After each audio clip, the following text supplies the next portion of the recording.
Juntos na Seara com o pastor Alcione Tadeu. Quando comemoramos ou lembramos ali, domingo passado, o domingo chamado Domingo de Palmas, porque palmas de palmeiras, né, eram colocadas no caminho, as pessoas colocavam vestes no caminho para Jesus passar. E hoje é quarta-feira, então vamos continuar pensando nisso. Domingo nós vamos pensar mais um pouco também, quando vamos celebrar no domingo já a ressurreição de Jesus, não é?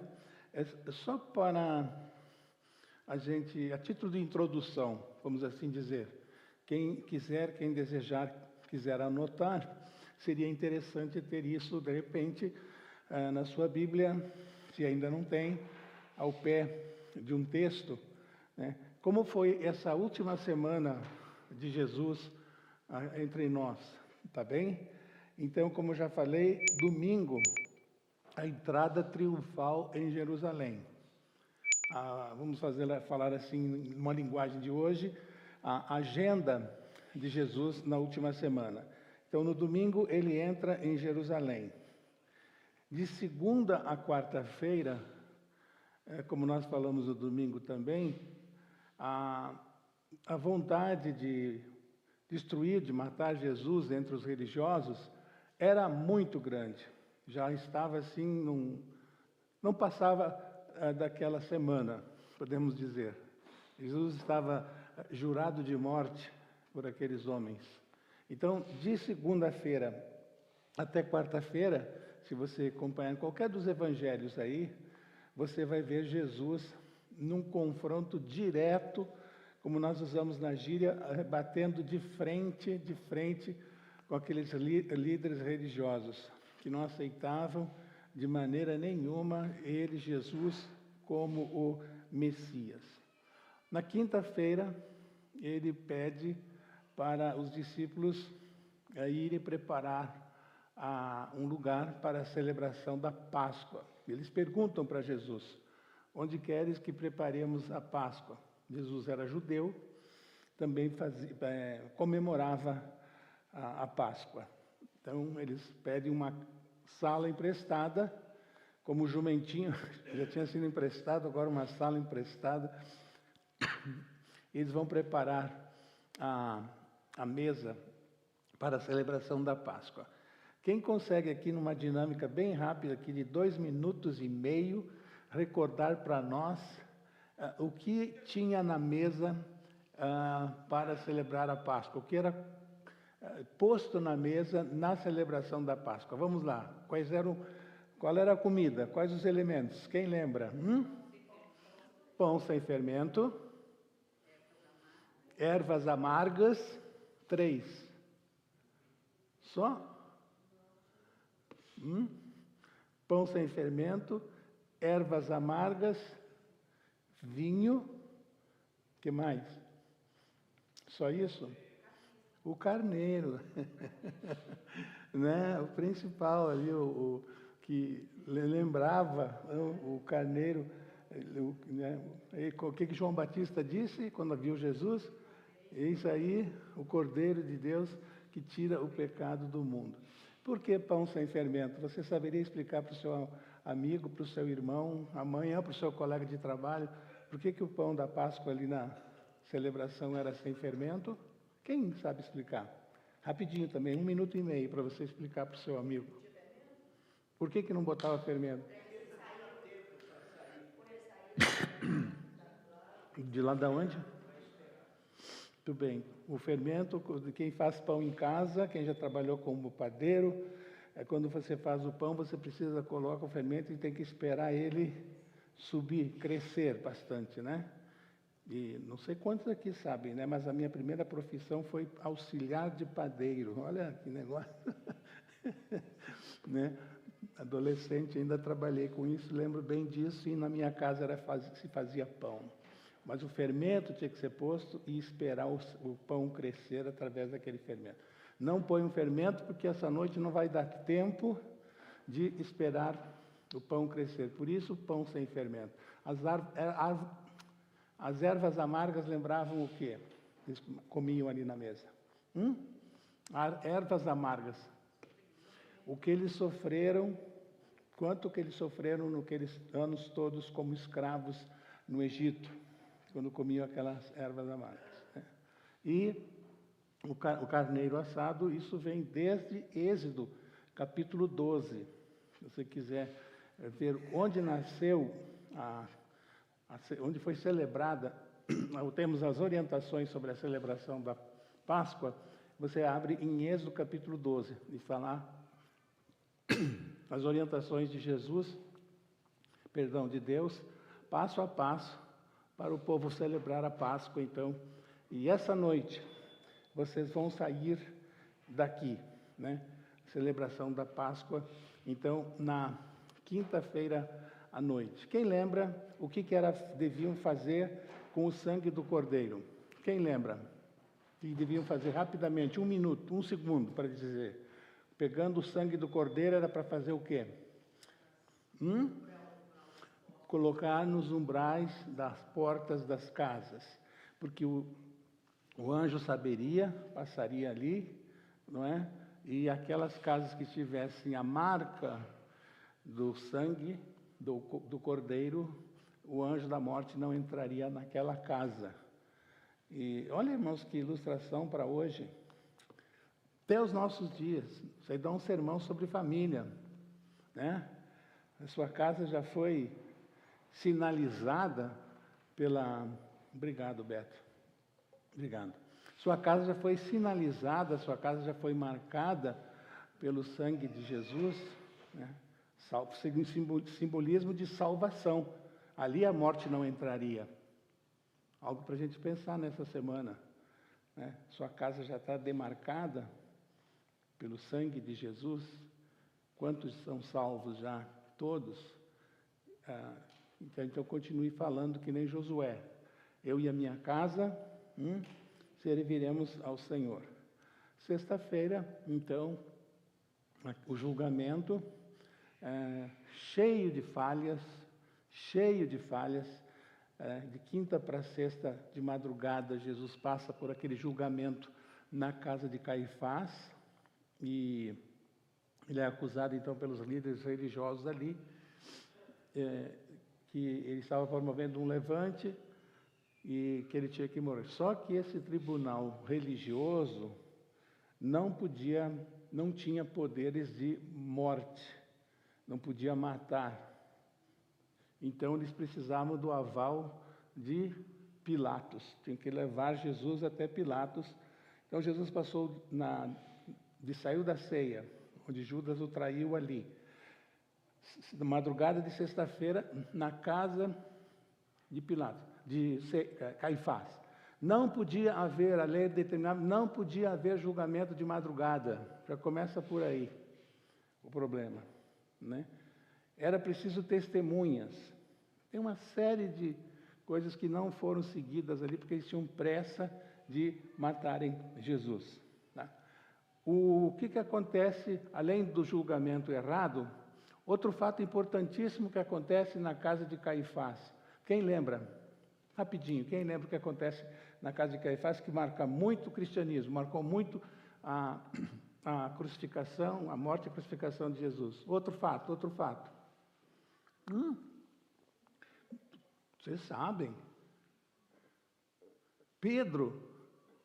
Onde é que estava Pedro?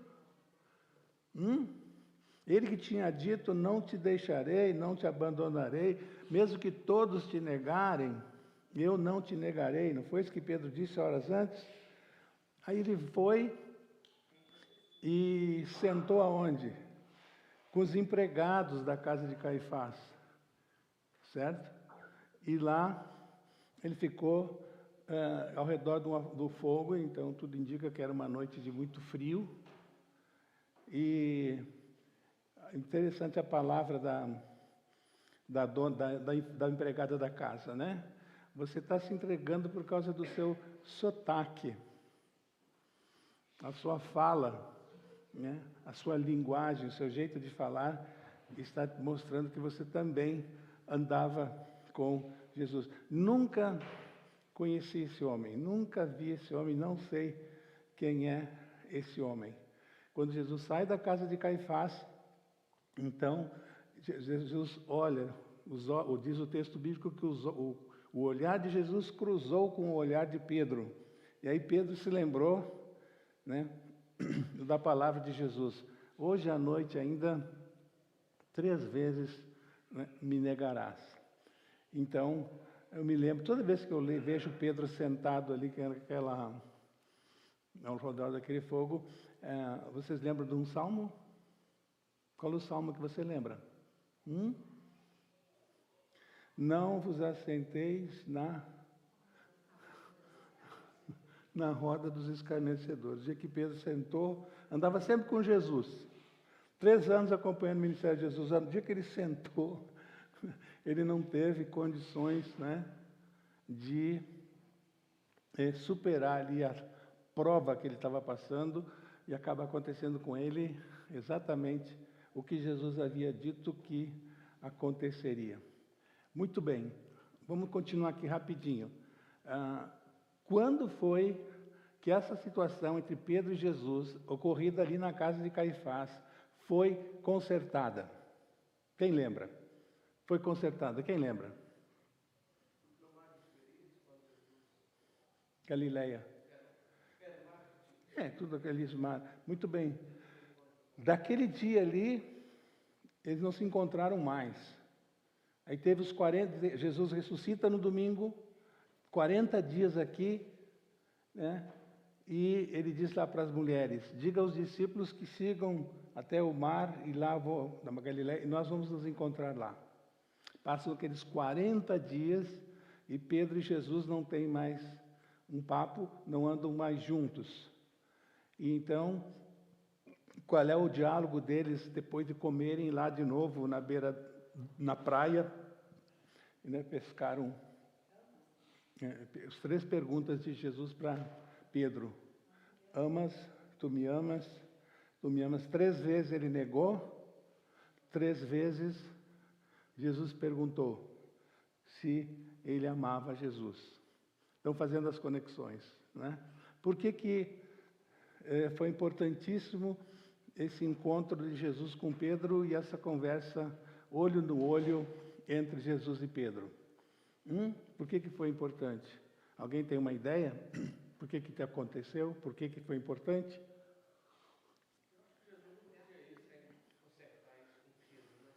De jeito nenhum. Jesus não podia ascender aos céus sem consertar aquela situação. E a Pedro? Para pôr uma vírgula. Então não dava para Pedro depois fazer a obra que ele fez, Deus usar Pedro como usou, sem aquela situação de Pedro ter negado a Jesus estar consertada. Tá bem? Então qual é a lição? Não dá para trabalhar para Jesus se alguma coisa aí no seu relacionamento com Jesus não estiver acertada. Vou repetir. Não dá para trabalhar para Jesus na obra do Senhor, não dá para servir se alguma coisa estiver pendente, alguma coisa não estiver consertada. E quem sabia o que precisava ser consertado? Quem sabia? Só quem sabia? Pedro e Jesus. Trazendo para nós hoje, quem sabe o que precisa ser consertado? Só eu, só você e Deus. A esposa não sabe, o vizinho não sabe, é entre eu e Jesus. Aí ele vai usar, mas tem que consertar primeiro, não é? Tem que acertar primeiro. Muito bem. Então nós estamos aqui fazendo essa reflexão em cima de Pedro. Aí chega a sexta-feira, Jesus é colocado no túmulo, a pedra é colocada. Os túmulos naquela época não eram como hoje, no chão, aberto o buraco, ou numa gaveta, numa parede, num muro. Eram escolhidas rochas e eram colocados dentro de cavernas e colocado uma pedra na porta, e fechando, e colocava-se ali produto, um tipo de uma massa, hoje um barro, para lacrar a porta. Vocês estão lembrados da conversa das mulheres quando estavam indo lá para o domingo de manhã? O que elas falaram na conversa? Que elas estavam preocupadas com o quê? Quem vai nos ajudar a tirar a pedra, né? Não sabiam que a pedra já tinha sido removida, né? Há muito tempo. Muita gente, então, tem pouco conhecimento. Por mais que ande com Jesus, sempre dá para conhecer mais a respeito de Jesus. Bom, e domingo pela manhã, nós todos sabemos a ressurreição de Jesus, que nós vamos celebrar no domingo também, aqui. Convido os irmãos, então, agora para mais uns 7, 10 minutos, refletirmos juntos ainda dentro desse tema, desse assunto, lembrando, relembrando, pensando na verdadeira Páscoa, não é? Que em Mateus, convido os irmãos para que abram no livro de Mateus, a partir do capítulo 26 de Mateus.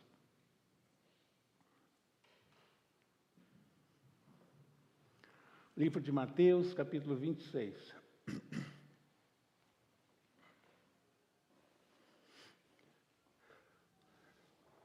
Rapidamente aqui, irmãos, enquanto vocês procuram, deixa eu contar para vocês aqui rapidamente uma ilustração que eu ouvi quando era criança.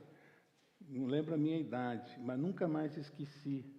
Professor da escola dominical falando sobre o coelhinho da Páscoa e os ovos de Páscoa. Não tem isso? Não é assim que se comemora a Páscoa aí fora? Nunca esqueci a ilustração, né?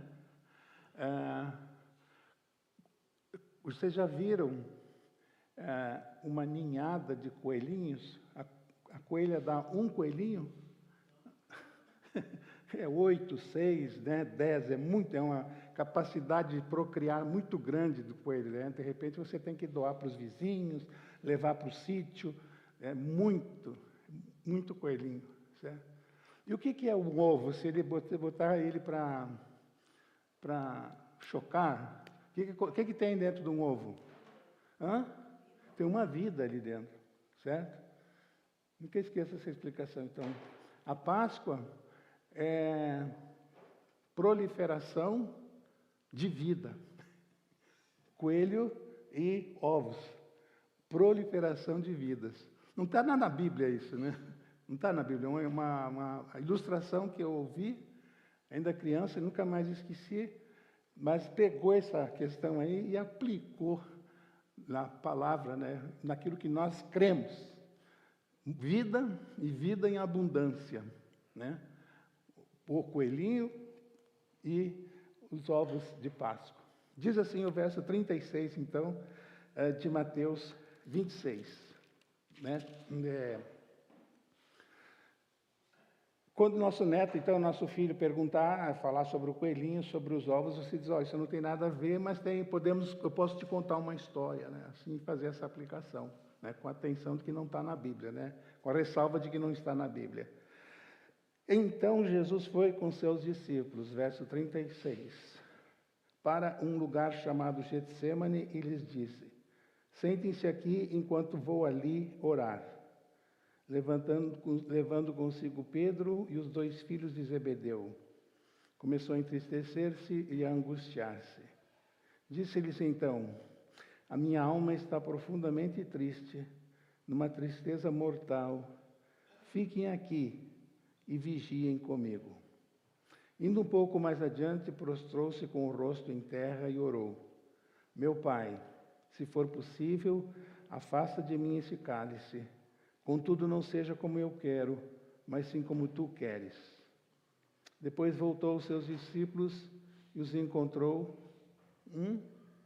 dormindo. Vocês não puderam vigiar comigo nem por 1 hora?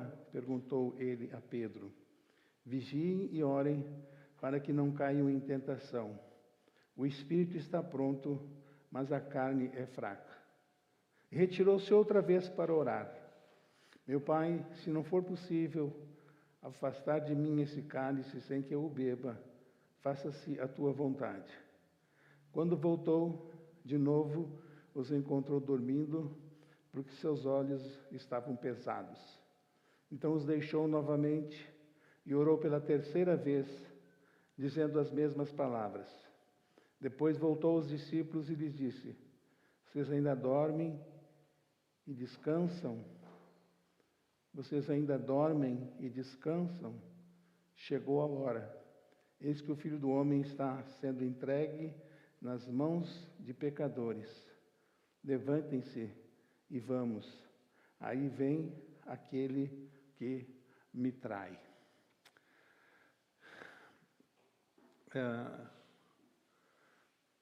Qual é o nosso maior exemplo de oração? Jesus.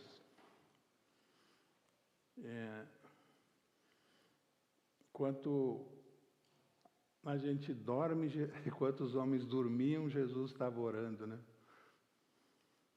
Nossa grande luta. O que acontecia lá com... Falamos um domingo aqui, um bom tempo na Escola Bíblica Dominical sobre esse tema.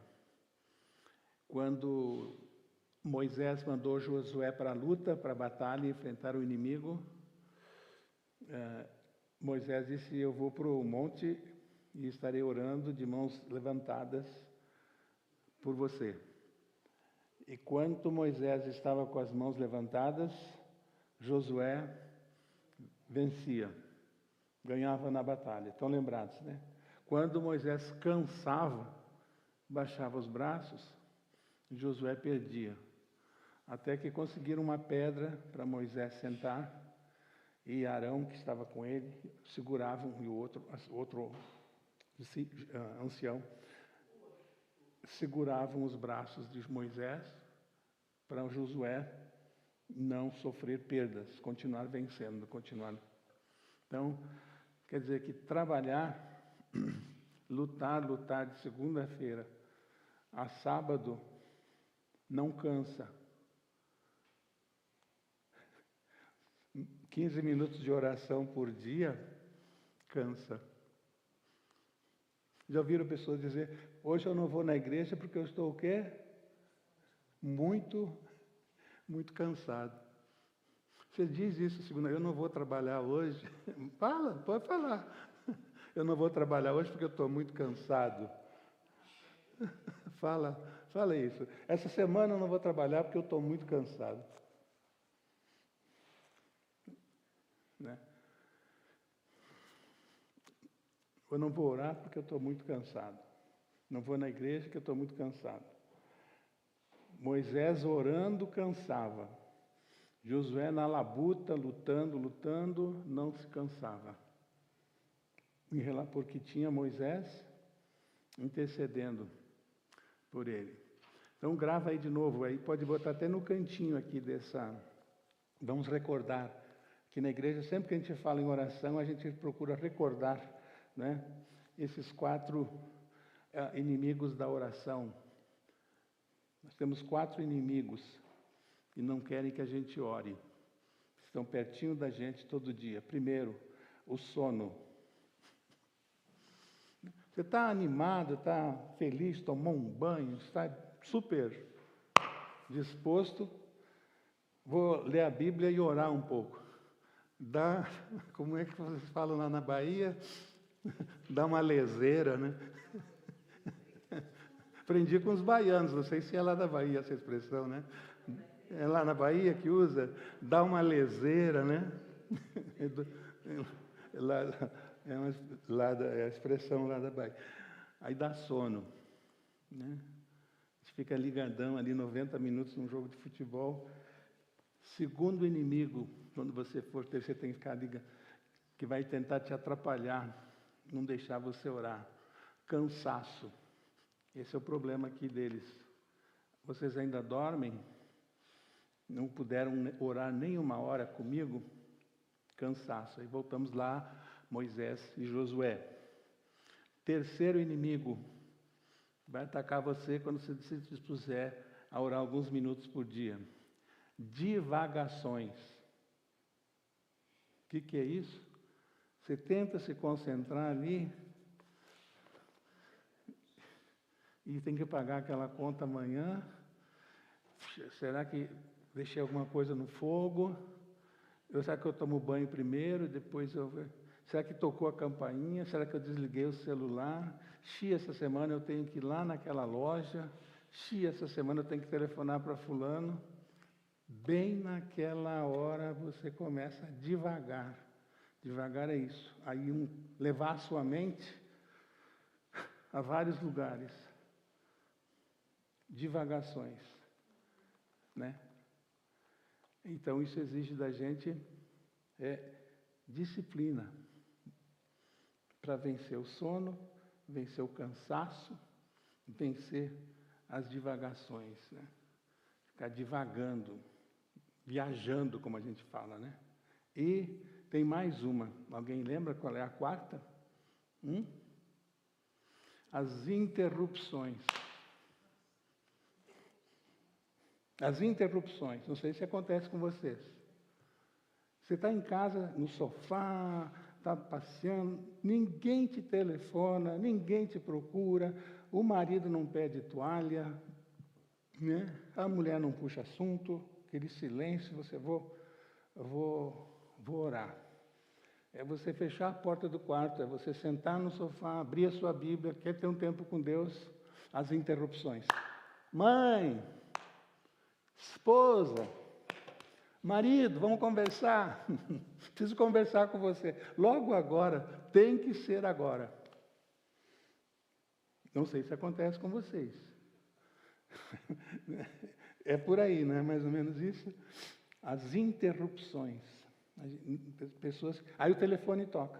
Passou a tarde inteira e ninguém te chamou. Aí o telefone... As interrupções.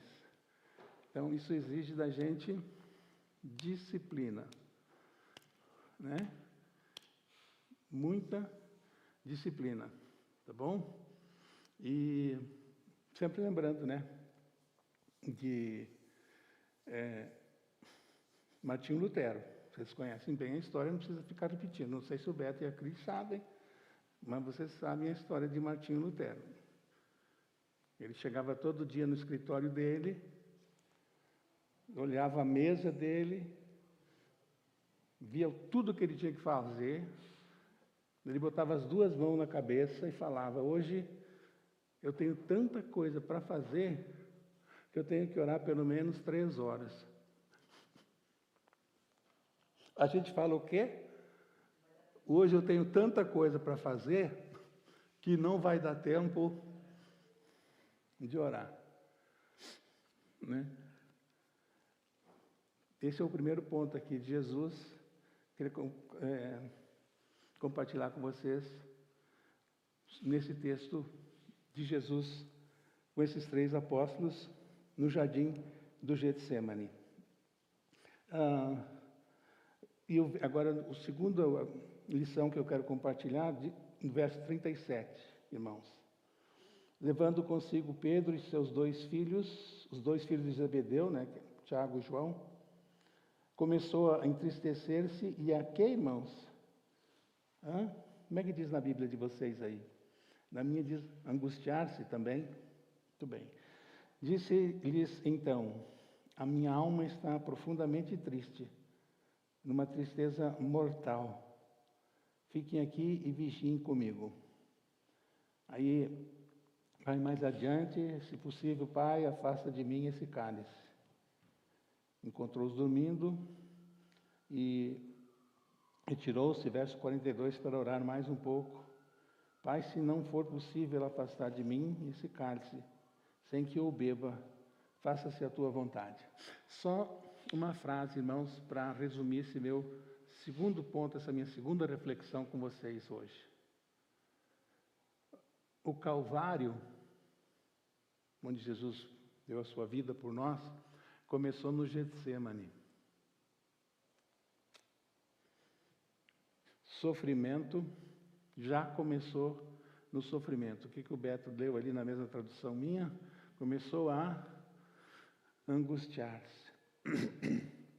E vai ao ponto, né, dele suar sangue. Então ele já começou a derramar sangue no Getsemane. Antes da prisão, que é aqui que ele é preso, né? Jesus já está enfrentando o Calvário por nossa causa, que leva ali nossa dor espiritual, leva ali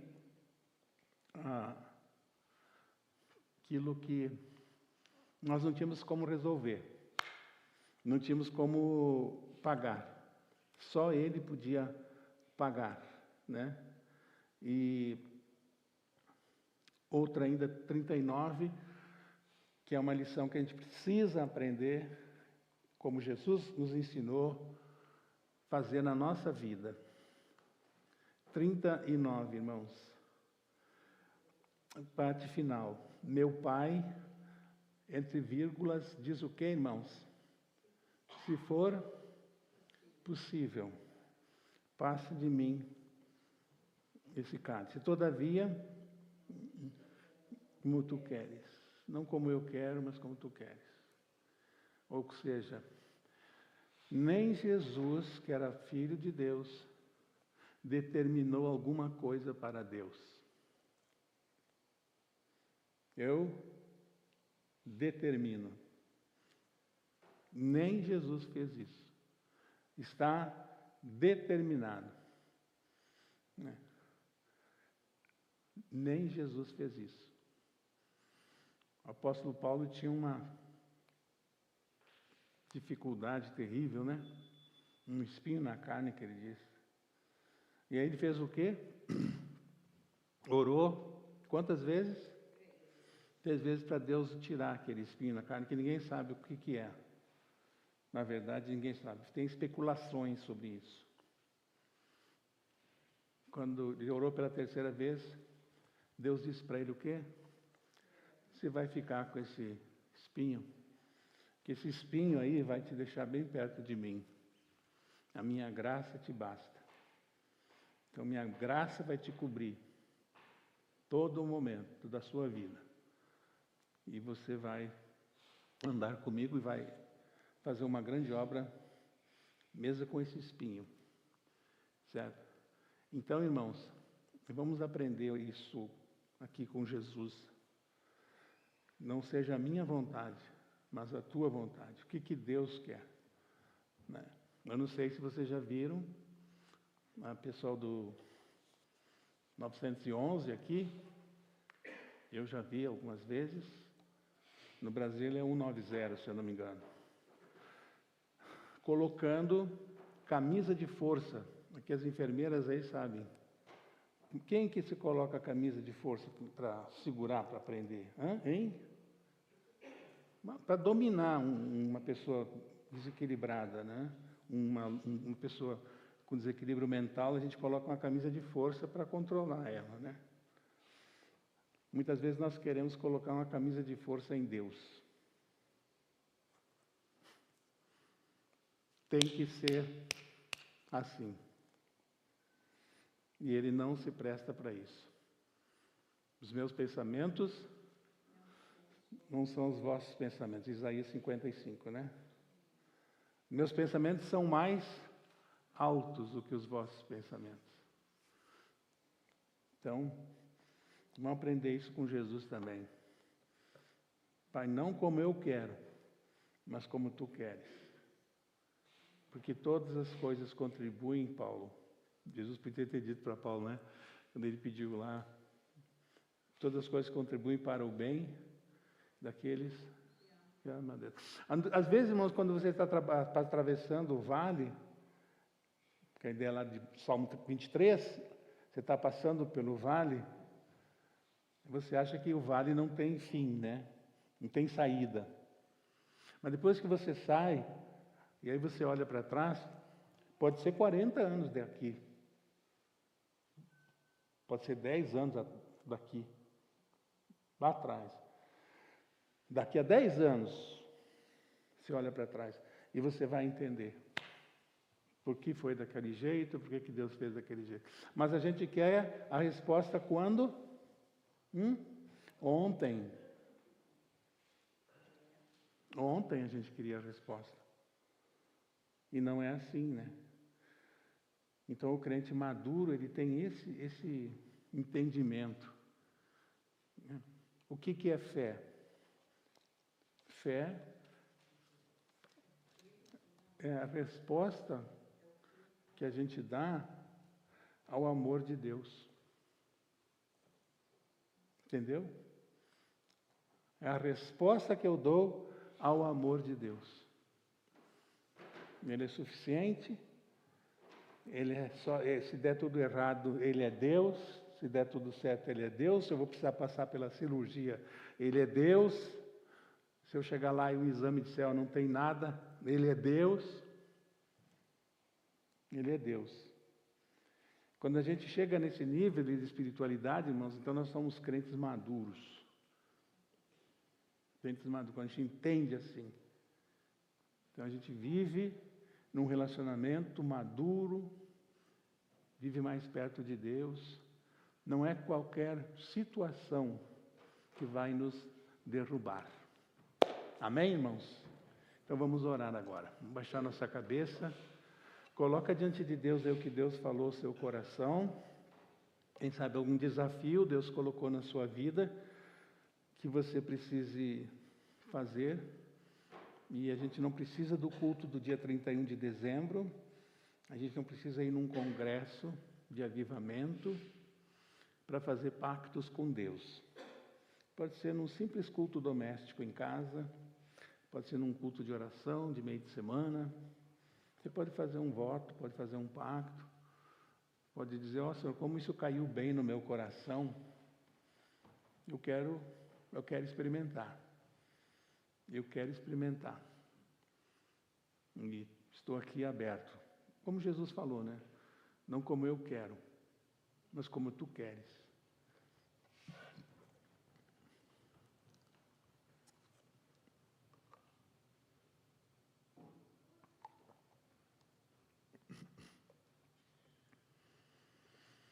Muito obrigado, Pai, por esse tempo precioso, essa hora bendita, Senhor, que tivemos, que temos, de estarmos em Tua casa, revendo os irmãos, cantando louvores a Ti, estudando a Tua palavra.